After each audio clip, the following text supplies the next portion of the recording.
کل نفس ذائقۃ الموت، ہر ذی نفس کو موت کا مزہ چکھنا ہے، ہر جاندار کو موت کا مزہ چکھنا ہے۔ سب سے پہلی بات یہ کہ زندگی کی سب سے بڑی حقیقت موت ہے، وہ ہے یادداشت کی کمزوری، اور یہ میں کئی سال سے محسوس کر رہا ہوں، میری پرانی یادداشت بڑی مضبوط ہے، قوی ہے، اس میں کہیں کوئی کمی نہیں ہے، لیکن ریسنٹ پاس کی چیزیں جو ہے، پچھلے 5-6 سال کے واقعات مجھے یاد ہی رہتے ہیں۔ افغانستان میں جو حادثہ ہوا طالبان کے ساتھ، اتنا صدمہ مجھے تھا، ایک دم بیٹھ گیا۔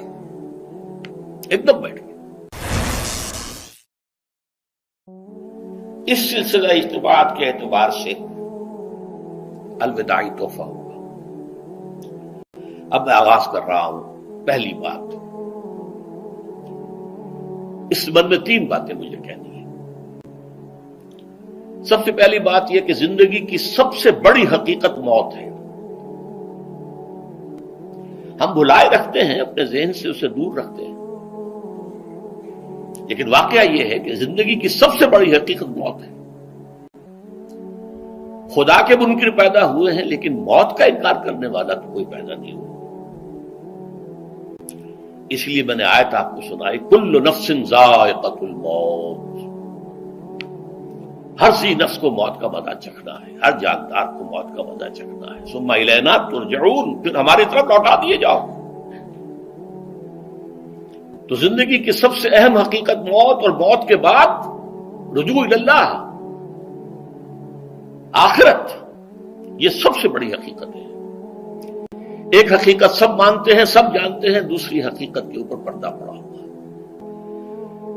میں نے اس اعتبار سے نوٹ کیا، یہ الفاظ قرآن میں 3 مرتبہ ہے، کل نفس ذائقۃ الموت، ہر جاندار کو موت کا مزہ چکھنا ہے۔ انبیاء اس سے مستثنا نہیں رہے، رسول اس سے مستثنا نہیں رہے، اولیاء اللہ مستثنا نہیں رہے۔ وقتی طور پر استثناء حضرت عیسیٰ کا ہے کہ ابھی وہ زندہ ہیں، لیکن عیسیٰ یاتی علیہ الموت، حضور نے فرمایا عیسیٰ پر بھی موت آئے گی، جب دوبارہ آئیں گے، زمین پر اتریں گے، پھر اس کے بعد ان پر موت وارد ہوگی، ان کی نماز جنازہ پڑھی جائے گی، انہیں دفن کیا جائے گا حضور کے پہلو میں، شادی بھی کریں گے، اولاد بھی ہوگی۔ باقی تو یہ ہے کہ کل نفس ذائقۃ الموت، سب کو موت کا مزہ چکھنا ہے۔ عیسیٰ بھی بالآخر اس سے مستثنا نہیں رہیں گے، بلکہ قرآن میں ایک جگہ کہا گیا ہے افإن مت فهم الخالدون، کیا ہے نبی، اگر آپ کا انتقال ہو گیا تو یہ کیا ہمیشہ رہیں گے؟ کون ہے دنیا میں جو ہمیشہ رہے؟ انتقال تو ہونا، آپ کا بھی ہونا ہے۔ انک میت وانہم لمیتون، یہ تو مختصر ترین الفاظ تھے۔ اس سے آگے بڑھیے، سورہ انبیاء میں فرمایا کل نفس ذائقۃ الموت وَنَبْلُوكُمْ بِالشَّرِّ وَالْخَيْرِ فِتْنَةً وَإِلَيْنَا تُرْجَعُونَ، ہر جاندار کو موت کا مزہ چکھنا ہے، اور اس سے پہلے پہلے ہم تمہیں آزماتے رہیں گے، خیر کے ذریعے بھی، بھلائی دے کر، صحت دے کر، دولت دے کر، اولاد دے کر، شہرت دے کر، اور برائی کے ذریعے سے بھی، تنگ دستی دے کر، بے عزتی دے کر، اہانت دے کر، ذلت دے کر، وَإِلَيْنَا تُرْجَعُونَ، اور پھر ہماری طرف لوٹائے جاؤ گے۔ یہ وہ دوسری حقیقت جو میں نے کہا کہ جس پر پردہ پڑا ہوا ہے، بہت بڑا پردہ ہے۔ لوگ یہی سمجھتے ہیں کہ یہی دنیا کی زندگی ہے۔ قرآن کہتا ہے إِنَّ الدَّارَ الْآخِرَةَ لَهِيَ الْحَيَوَانُ لَوْ كَانُوا يَعْلَمُونَ، یہ تو آخرت والی زندگی ہے جو اصل زندگی ہے، کاش کہ انہیں معلوم ہوتا۔ اس سے بھی زیادہ تفصیل سے یہ آل عمران میں آئی ہے، كُلُّ نَفْسٍ ذَائِقَةُ الْمَوْتِ وَإِنَّمَا تُوَفَّوْنَ أُجُورَكُمْ يَوْمَ الْقِيَامَةِ، ہر جاندار کو موت کا مزہ چکھنا ہے، اور پھر تمہیں پورا پورا تمہارا اجر اور بدلہ دے دیا جائے گا قیامت کے دن۔ فَمَنْ زُحْزِحَ عَنِ النَّارِ وَأُدْخِلَ الْجَنَّةَ فَقَدْ فَازَ، جو کوئی آگ سے بچا لیا گیا اور جنت میں داخل کر دیا گیا، وہ تو کامیاب ہو گیا۔ اللہم ربنا اجعلنا منہم، اللہم ربنا اجعلنا منہم، اللہم ربنا اجعلنا منہم۔ وما الحیات الدنیا الا متاع الغرور، اور دنیا کی زندگی تو سوائے دھوکے کے سامان کے اور کچھ نہیں ہے۔ دھوکہ کس معنی میں؟ یہ تمہیں اصل زندگی سے غافل کر دیتی ہے. تم کہیں سفر پر جا رہے تھے، تمہارا کہیں گھر تھا، تمہیں واپس آنا تھا، تم راستے ہی میں کسی دلچسپی میں ایسے مگن ہوئے کہ گھر بار سب بھول گئے. یہ تو تمہارا عارضی سا سفر تھا، تم نے اسی کو اپنی منزل بنا لیا، اپنا ٹھکانہ بنا لیا، تو دھوکہ دیا اس نے تمہیں. ویسے دنیا کی زندگی دھوکہ نہیں ہے، بڑی حقیقت ہے. اس لیے کہ حضور نے فرمایا انما الدنیا مزرعۃ الآخرہ، یہ دنیا آخرت کی کھیتی ہے. یہاں بو گے تو وہاں کاٹو گے، یہاں کچھ کمائی کرو گے تو وہاں اس کا بدلہ ملے گا. اس اعتبار سے دنیا بہت بڑی حقیقت ہے، ایک ایک لمحہ بہت بڑی قیمتی شے ہے. لیکن اگر یہ دنیا تمہیں آخرت سے غافل کر دے تو اس سے بڑا دھوکے باز ہو کوئی نہیں. یہ اصل دجال ہے. میں نے تقریباً 60 برس کی عمر کو جب میں پہنچا تھا تو موت کا انتظار شروع کر دیا تھا. میرے قریبی احباب کو معلوم ہے، میں کہتا رہا، یہ بھی کہتا رہا کہ بھائی میں اپنے حصے کا کام کر چکا ہوں. جتنی صلاحیت اللہ نے دی تھی، جتنی بھی میرے اندر استعداد تھی، میں اس کو بھرپور طریقے پر استعمال کر چکا ہوں. دم واپسی برسر راہ ہے عزیز و اب اللہ ہی اللہ ہے. یہ میرا معاملہ رہا ہے 60 برس کی عمر سے. اس کے بعد اللہ نے مزید 14 برس دیے ہیں. یہ نافلۃ لک کے درجے میں کہتا ہوں، اس کا اللہ کا عطیہ خصوصی ہے، نفل ہے. ہمیشہ کہتا رہا ہوں مسنون زندگی تو 61 برس ہے ہمارے حساب سے. علامہ اقبال کے بارے میں سنا ہے کہ رویا کرتے تھے کہیں میری عمر حضور کی عمر سے زیادہ نہ ہو جائے. وہ 6 مہینے کم ہی رہی ہے حضور کی عمر سے. جو حضور کی عمر تھی وہی حضرت ابو بکر کی، وہی حضرت عمر کی، وہی حضرت علی کی. ہاں حضرت عثمان 82 برس کے ہوئے ماشاءاللہ. پھر یہاں کے مجددین میں سے وہی عمر حضرت شیخ احمد سرہندی کی، وہی شاہ ولی اللہ دہلوی کی. ہاں شیخ عبد الحق محدث دہلوی رحمۃ اللہ علیہ 82 برس کی عمر. لیکن یہ میں کہا کرتا تھا مسنون عمر تو 61 برس ہے. جسے ہم 63 کہتے ہیں وہ اصل میں ہمارے حساب سے 61 بنتا ہے. وہ 63 قمری ہیں، جو 9 دن کم ہے. قمری سال جو ہے وہ شمسی سال سے. بہرحال میں اس وقت سے منتظر تھا، لیکن جو بھی وقت اللہ نے دیا ہے اللہ کا شکر ہے وہ مفید کاموں میں لگا ہے. ان میں خاص طور پر میں سمجھتا ہوں کہ اللہ کا مجھ پر سب سے بڑا احسان، اور مجھے پر نہیں، بہت بڑے پیمانے پر لوگوں پر جو احسان ہوا ہے، وہ میرا 1998 کا دورہ تھا جو میں قرآن جو کراچی میں ہوا تھا. 1998 کے مارچ میں میرا بڑا آپریشن ہوا، دونوں گھٹنے تبدیل کیے گئے. لیکن 98 کے آخر میں، حالانکہ میں چل نہیں سکتا تھا، کراچی میں مسجد جو ہے اونچی ہے، دوسری منزل پر ہے، تو خاص ریمپ بنایا گیا جس کے ذریعے میں ویل چیئر پر مجھے لے جایا جاتا تھا. میں نے درس دیا. اس درس کی گزشتہ چند سالوں سے پوری دنیا میں جو گونج ہوئی ہے اللہ کے فضل و کرم سے، اللہ کا کوئی حکمت خداوندی اس کے ساتھ وابستہ ہے. اس میں میرے کسی کام کو دخل نہیں ہے، میری کسی کوشش کو دخل نہیں ہے. میں نے تو جو درس میں دیتا آ رہا تھا سن 85 سے دورہ ترجمہ قرآن، البتہ یہ بات ضرور ہے کہ میں نے محسوس کیا تھا کہ سن 98 کے اس درس میں دورہ ترجمہ قرآن کے مجھے خصوصی انشراح حاصل تھا. میری ساری گفتگو کا حاصل کیا ہے؟ دیکھیے، نظریاتی تحریکوں کا تعلق اشخاص سے نہیں ہوتا. ٹھیک ہے، کوئی اس کا داعی ہوتا ہے، کوئی اس کا مؤسس ہو جاتا ہے، کوئی اس کا آغاز کرنے والا ہوتا ہے، لیکن نظریاتی تحریک افراد سے وابستہ نہیں ہوتی. افراد آتے چلے جاتے ہیں اپنا اپنا حصے کا کام کر کے، جس کو جتنا مقدر ہے، جتنی اللہ تعالیٰ کی طرف سے توفیق ہے، وہ اپنا کام کرے گا، چلا جائے گا. یہ چمن یوں ہی رہے گا اور ہزاروں جانور اپنی اپنی بولیاں سب بول کر اڑ جائیں گے. مبارک ہیں وہ لوگ جنہیں قرآن کی بولی بولنا نصیب ہو جائے. وَإِنْ يَحْسَبُ أَنِّي مِنْهُمْ، مجھے گمان ہے، اللہ کا فضل ہے کہ میں ان میں سے ہوں. میں نے قرآن کی بولی بولی ہے، اور قرآن مجید کو جیسا کہ وہ ہے ایز اٹ از، اپنے کو مذمومہ خیالات، اپنے کوئی ذہن سے زائدہ نظریات کو میں نے اس میں دخل نہیں دیا.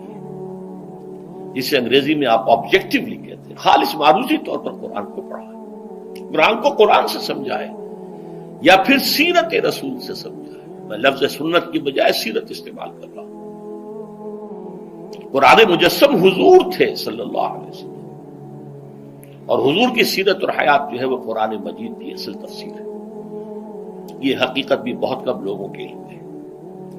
وہ احادیث کا نام تو لیتے ہیں، احادیث بھی ہے، سیرت بھی تو احادیث ہی سے ہمیں ملتی ہے، لیکن میں خاص طور پر سنت یا حدیث کی بجائے سیرت کا لفظ استعمال کرتا ہوں۔ قرآن کی دو سورسز ہیں، قرآن خود اور سیرت رسول صلی اللہ علیہ وسلم۔ بہرحال انشاءاللہ العزیز یہ کام بڑھے گا، چلے گا، یہ میں ابھی بعد میں عرض کروں گا۔ دوسری بات جو میں نے آیت پڑھی آپ کو، وَمَن نُعَمِّرْهُ نُنَكِّسُ فِي الْخَلْقِ أَفَلَا يَعْقِلُونَ، بہت بڑی حقیقت زندگی کی یہ بھی ہے، جس کی ہم عمر زیادہ کر دیتے ہیں اس کی خلقی صلاحیتوں میں کمی کر دیتے ہیں۔ موٹی بات ہے، بڑھاپا آئے گا، ہمیشہ کی مانی ہوئی بات ہے۔ اگرچہ جوانی میں آدمی بڑھاپے کا تصور نہیں کرتا، لیکن بڑھاپا آنا ہے، یہ بھی ایک حقیقت ہے موت کی طرح۔ غالب نے کہا تھا مزمحل ہو گئے قوائے غالب، اب عناصر میں اعتدال کہاں۔ ایک صاحب نے مجھے شعر سنایا تھا، ابراہیم صاحب تھے، ٹونک کے رہنے والے۔ ذوف پیری بڑھ گیا، جوش جوانی گھٹ گیا، اب عصا بنوائیے نخلے تمنا کاٹ کر۔ یہ تمنائیں جو ہیں طول العمر، انہیں کاٹو، اب گئی جوانی، امنگوں والا دور گیا، اور یہ جو تمناؤں کا پودا ہے اس میں سے لکڑی لے کر عصائے پیری بنوا لیجیے۔ اب بڑھاپے کے لیے ایک عصا درکار ہے۔ بڑا پیارا شعر ہے، ذوف پیری بڑھ گیا، جوش جوانی گھٹ گیا، اب عصا بنوائیے نخلے تمنا کاٹ کر۔ ابھی 2-3 دن ہوئے ہیں، یہاں پر جو خانہ فرہنگ ایران ہے اس کے ڈائریکٹر آئے تھے، انہوں نے فارسی کا ایک شعر سنایا، بڑا پیارا شعر ہے۔ در جوانی گفتم کہ شعر شعرست اگرچہ پیر بود۔ جوانی میں میں یہ کہا کرتا تھا کہ شعر تو شعر ہی ہوتا ہے، چاہے بوڑھا ہو جائے، بوڑھے ہونے سے اس میں کیا فرق واقع ہو جائے۔ شعر شعرست گرچہ پیر بود، چوب پیری رسیدم، جب میں خود پیری اور بڑھاپے کو پہنچ گیا، دیدم، تو مجھے یہ بات نظر آئی کہ پیر پیرست گرچہ شعر بود، بوڑھا بوڑھا ہی ہوتا ہے چاہے وہ شعر ہی کیوں نہ ہو۔ تو یہ بڑھاپا جو ہے یہ زندگی کی دوسری بڑی حقیقت ہے۔ اس کا ایک اثر تو سب کو معلوم ہے، قوائے غالب جو میں نے کہا،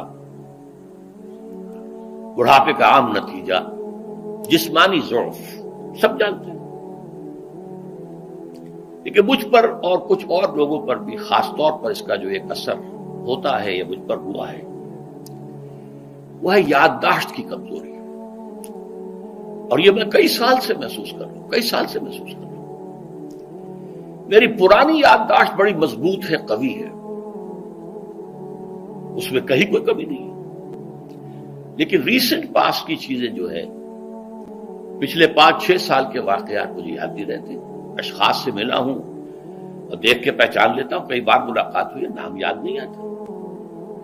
تاریخیں اور اشخاص کے نام کے اعتبار سے تو خاص طور پر کئی سال سے میری جو میموری ہے وہ امپیئرڈ ہے، اور میں محسوس کرتا رہا ہوں کچھ عرصے سے کہ عین تقریر کے دوران محسوس ہوتا بلیک آؤٹ ہو گیا، اور مجھے سلسلہ کلام جوڑنے کے لیے سوچنا پڑا۔ بعض اوقات 1000 کروڑ مرتبہ بولے ہوئے الفاظ غائب، اب چاہے کتنا ہی زور لگا لوں وہ لفظ یاد نہیں آئے گا، ہاں تھوڑی دیر کے بعد خود بخود یاد آ جائے گا۔ میرے اس آپریشن سے اب کچھ عرصے پہلے تک جو میری تقریریں یہاں ہوئی، ان میں بہت سے لوگوں نے نوٹ کیا، میری تقاریر میں اب وہ روانی نہیں رہی تھی، وہ جو کراس ریفرنسز آیا کرتے تھے، جس کی بنا پر ایک مولانا عبد الکریم پاریخ صاحب تھے ناگپور کے، انڈیا کے، مولانا علی میاں کے وہ خلفاء میں سے، انہوں نے تفسیر بھی لکھی ہے قرآن کی. وہ ایک مرتبہ لاہور آئے تھے تو مجھ سے بھی ملاقات ہوئی، میرا درس بھی سنا. پھر یہاں وہ ایک دینی ادارے میں گئے، وہاں میرے خلاف باتیں ہو رہی تھی. تو انہوں نے کہا بھائی اس شخص کی کیا بات کرتے ہو، اس کے سامنے تو معلوم ہوتا ہے کہ قرآن کھلا ہوا ہے، جہاں سے چاہے لے لے. پھول کھلے ہیں گلشن گلشن، لیکن اپنا اپنا دامن، تم کیا بات کر رہے ہو اس کے بارے میں؟ تو عبدالکریم پاریک صاحب کی وہ جو تاثر تھا وہ صحیح تھا. کراس ریفرنسز کا آنا، القرآن یفسر بعضہ بعضا، اس میں بہت کمی آ گئی. بہرحال اس کے علاوہ تیسری چیز ہوتی ہے بڑھاپے میں ریزسٹنس کی کمی کی وجہ سے عوارض. بلڈ پریشر کا میں مریض ہوں اور کوئی 25 برس سے ہوں، شوگر کا میں مریض ہوں اور کوئی 5 برس سے ہوں. ایک خاص برس جو مجھ پر آیا ہے آج سے 4 سال پہلے، اس کی ایک تاریخ ہے. یہ جو امراض دماغی کے ماہرین ہیں یہ کہتے ہیں کہ ایک مرض ہے بائی پولر ڈپریشن. انسان میں کبھی تو انشراح ہوتا ہے، ایکٹیویٹی ہوتی ہے، سوچتا ہے اور ایکٹیو کرنے کے لیے، گفتگو کے لیے، بھاگ دوڑ کے لیے طبیعت میں آبادی ہوتی ہے. کبھی وہ بجھ سا جاتا ہے، کبھی وہ حرکت کرنے کو جی نہیں چاہتا، پڑا رہے کسی کونے میں، سو جائے. تو یہ بائی پولر معاملہ کہلاتا ہے، یہ ویو چلتی ہے. اچھا یہ ہے ہر انسان میں، جسے ہم عام طور پر کہتے ہیں موڈ آف ہے بھائی میرا، مجھ سے باتیں کرو. تو یہ موڈ کا آف ہو جانا، آن ہو جانا، یہ عام آدمی بھی ہوتا ہے. لیکن جو اللہ کے کسی فضل و کرم سے زیادہ ذہین ہو، زیادہ حساس ہو، ان میں پھر یہ جو ویو ہے یہ زیادہ اونچائی زیادہ نیچائی، زیادہ اونچائی زیادہ نیچائی، اور اس کو پھر ہم کہتے ہیں مرض، بائی پولر. یہ ہمارا خاندانی مرض ہے. والد صاحب کا تھا، وہ تھا، بڑے بھائی اظہار احمد صاحب کو ہوا، میری بڑی ہمشیرہ کو ہوا. عام طور پر اس کی عمر ہوتی ہے اور ہوتی تھی، 3 تجربے مجھے ہیں. والد صاحب کو 13 برس میں نے اٹینڈ کیا ہے اس بیماری میں، سن 52 سے 65 تک جب کہ ان کا انتقال ہوا. تو یہ عام طور پر شروع ہوتا ہے 50 برس کے لگ بھگ. میری عمر جب 50 برس کے لگ بھگ ہوئی تو مجھے کئی مرتبہ محسوس ہوا کہ میری تقریر کے دوران سوئچ آف ہوتا ہے. ایک مرتبہ سن 70 میں میری یادداشت کئی گھنٹوں کے لیے بالکل ضائع ہو گئی. اس کا میں نے تذکرہ کیا ہوا، میری کتاب ہے حساب کم و بیش. جو کیفیت مجھ پر گزری تھی، جس کرب کے عالم میں وہ چند گھنٹے مجھ پر گزرے تھے، میں انہیں الفاظ میں بیان نہیں کر سکتا. آدمی خراب ہے، نہ ابتدا کی خبر ہے نہ انتہا معلوم، کچھ بھی نہیں. میں جب 50 برس کا ہوا اور یہ 2 مرتبہ مجھے جھٹکے لگے مسجد سمن آباد کے اندر، تو میں نے ڈاکٹر رشید چودھری صاحب سے، وہ میرے والد صاحب کے بھی والد رہے تھے، میں نے ان سے کہا کہ یہ ڈینجر زون میں داخل ہو گیا ہوں. ان کا نہیں، آپ کو یہ نہیں ہوگا، اس لیے کہ آپ اللہ کے کتاب کی خدمت کر رہے ہیں. تو ان کی یہ بات تو پارشلی ٹروتھ نکلی کہ 70 برس کی عمر میں مجھ پر یہ 20 برس اللہ تعالیٰ نے مجھے اس میں ایک بونس دے دیا. 70 برس میں ظہور ہوا. اس کا ایکسائٹنگ کاز بنا ہے افغانستان میں جو حادثہ ہوا طالبان کے ساتھ. اتنا صدمہ مجھے تھا، ایک دم بیٹھ گیا.